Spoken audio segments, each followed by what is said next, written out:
Welcome back. This is going to be our final set of lectures because I combined chapters 11 and 12 so I could kind of mix and match different concepts as they suit my needs.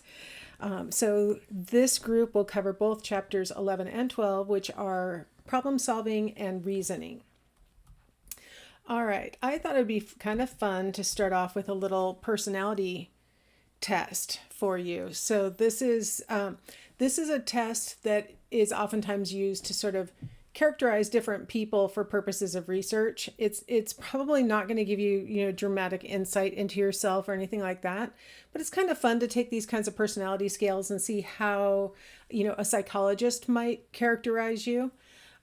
So to play along, go ahead and get a piece of paper and a pencil so you can mark down your answers. You'll want to write them down because there's going to be some work that you have to do on the numbers afterwards. And it's way easier if you've written it down.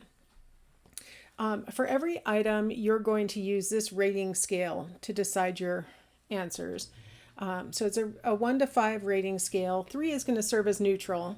And then if you're giving a 1 or a 2, that means that you think it's uncharacteristic.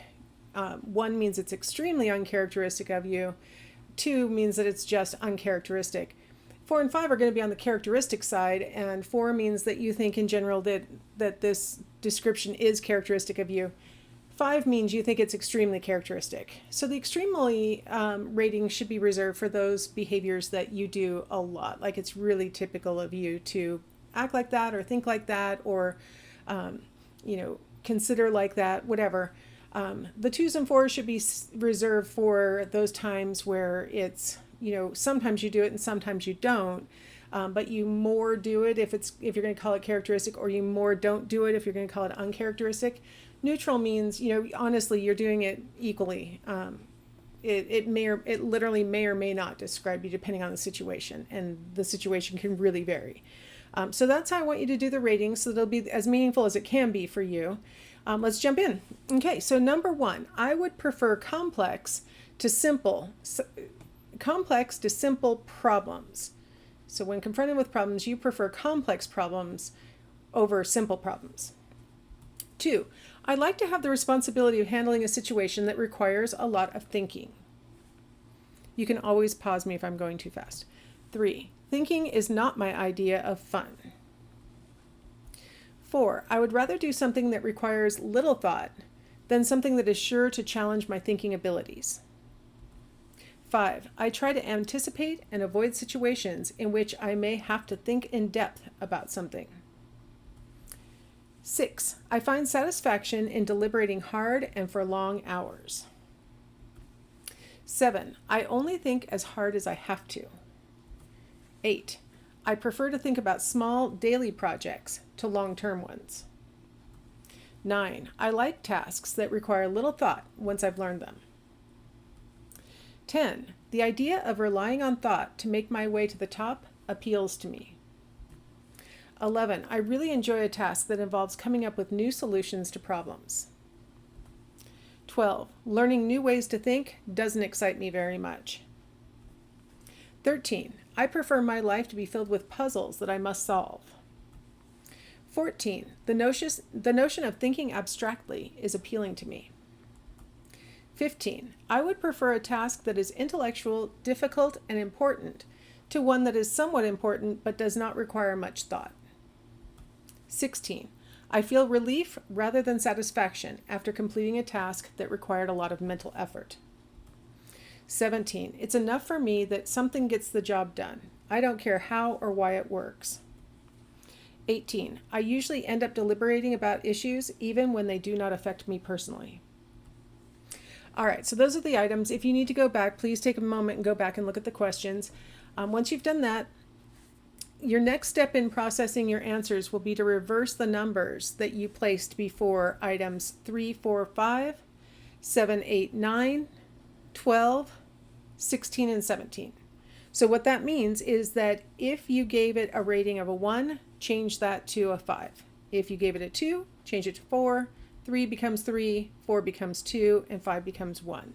So go ahead and pause me, make those changes to those items I listed there, and then come on back. All right, so hopefully you have changed your answers. And when I say changed it, literally whatever number you had originally given to, let's say, number 3, you have literally changed it now to the new number that I've instructed here, where you're reversing the scaling. All right, so now what you're going to do is you're going to add up all the ratings. So, and I mean all of them. So whatever your original answers were for the numbers that you didn't have to reverse, plus the new numbers that you had to reverse. So go ahead and sum all of your answers for all of the items on the scale.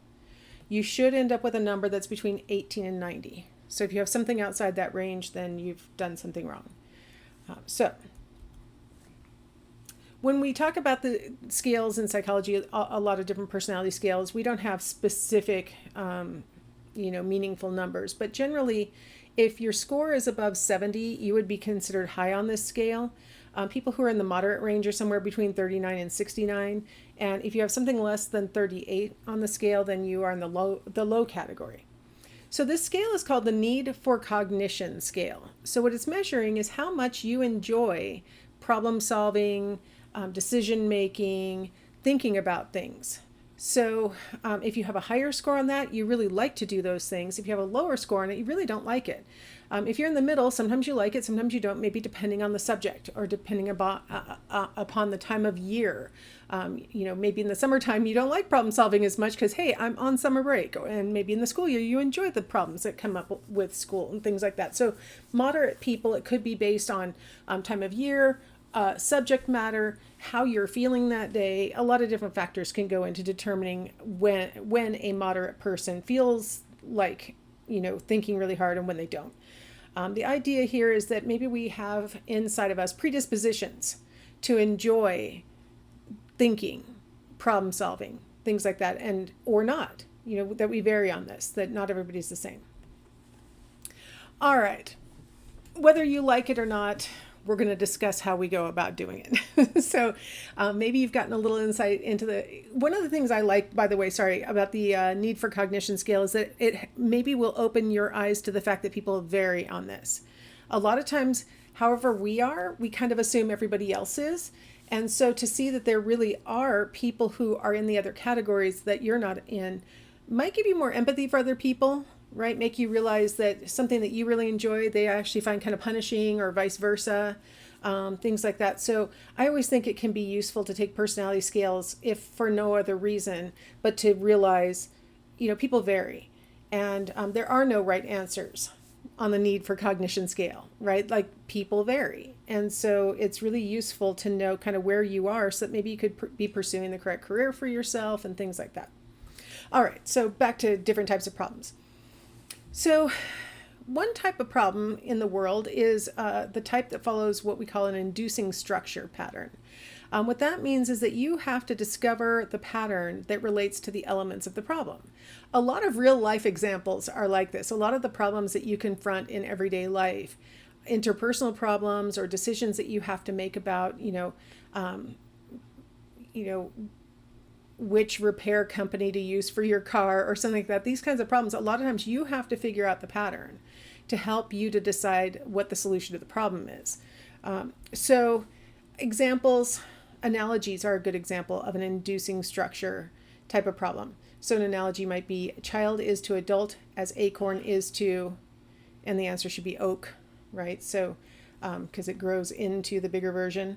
A lot of us don't like analogies because it's like, I don't know, I have difficulty inducing, determining what the pattern is. I have trouble figuring out what the structure is.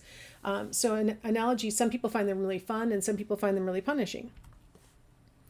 I thought it would be fun to play a little game, and we'll try and play it, where I'll go through the process, and if you want to play along, it's a really fun game. So I'm going to go ahead and launch this. So you can play this at home with just, 5 dice. I've heard of people playing it with 4 dice. So you can do it however you want. But I'm going to use random.org to give me my 5 dice. And so I'm going to roll the dice, and I will tell you how many petals are around the rose. And what you're going to try and figure out is, what does that mean? How am I figuring out how many petals? Like, what am I looking at? What am I relying on? If you've ever played this game, you already know. But if you've never played this game, it's a pretty fun one to try and figure out. It's a great example of an inducing structure problem. So I can tell you on this first roll, there are 2 petals. All right. On this one, we have 0 petals. On this one, we have 6 petals. Okay, and the great news about this being an online lecture is you can always pause it to try and look at look at these 5 dies and try and figure out what I'm using to tell you the number. I'll just keep going, assuming that if you want to stop me, you can. Okay. On this one, we also have 6 petals on this one. 6 petals on the rose. On this one, we have 4 petals. On this one, we have 4 petals.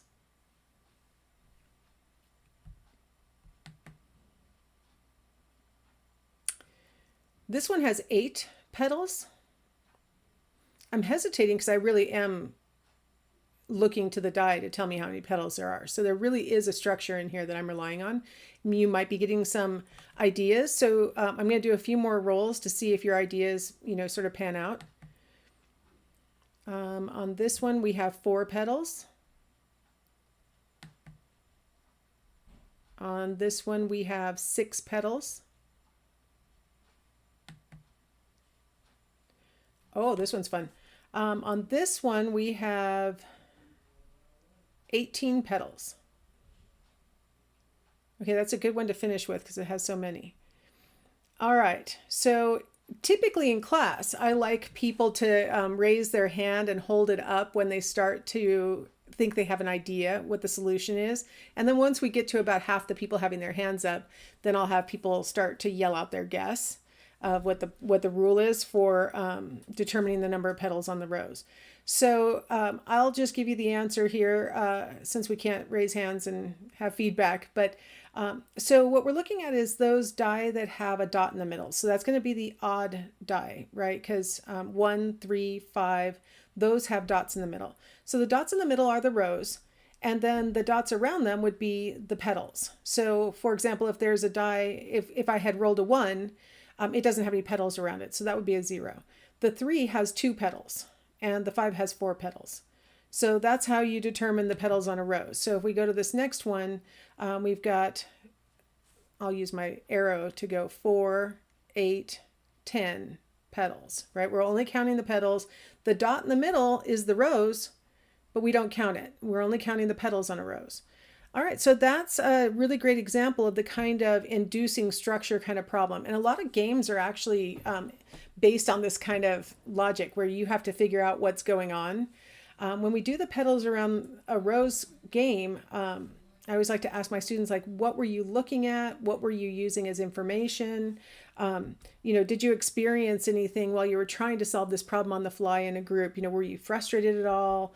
Did you have any kind of sense of performance anxiety where, I had told you to hold your hand up if you think you know the answer? Like, was there any kind of concern that maybe you put it up and you really don't know the pattern yet? Stuff like that, right? Because there are sort of psychological factors that impinge on our ability to solve problems, right? To figure out the structure in a pattern and like that. And so it's kind of that's a fun little game that illustrates this concept.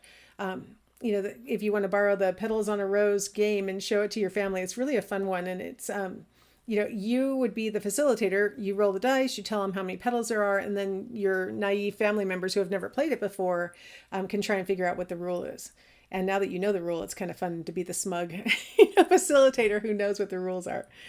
All right, let's go ahead and take a break here, and we'll come back in the next segment and we'll talk about transformation problems.